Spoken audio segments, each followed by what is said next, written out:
Binalikan ng Perpetual Altas ang kanilang panalo sa Game 1 ng NCAA Men's Volleyball Finals. Narito ang report ni Hazel Alviar.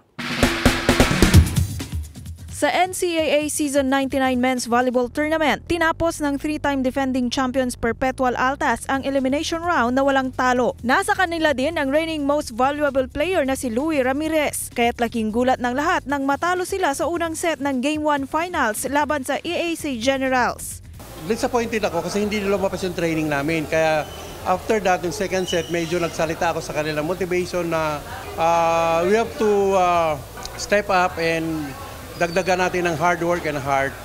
Napaka-intense and hindi namin na inaakala na ganun yung labanan kasi pinag-aralan naman namin yung AIAC and yun, ginawa nila yung trabaho nila, ginawa namin yung trabaho namin.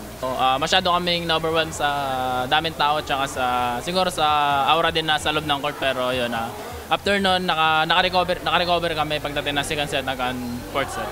At nagtuloy-tuloy na nga ang laro ng Perpetual hanggang makuha ang Game 1. Hindi naman nila minamaliit ang kanilang katapat sa finals dahil inaasahan din nila na susubukang bumawi sa linggo ng Generals. Gagawin din namin yung part namin na i-defend yung title as long as yung margin of errors namin, ililesen namin. Sobrang mahalaga para sa akin, para sa mga teammate ko kasi halos 4-6 namin is gagraduate so napaka-importante sa amin na makuha namin to bago man lang kami umexit. Kasi I respect AAC.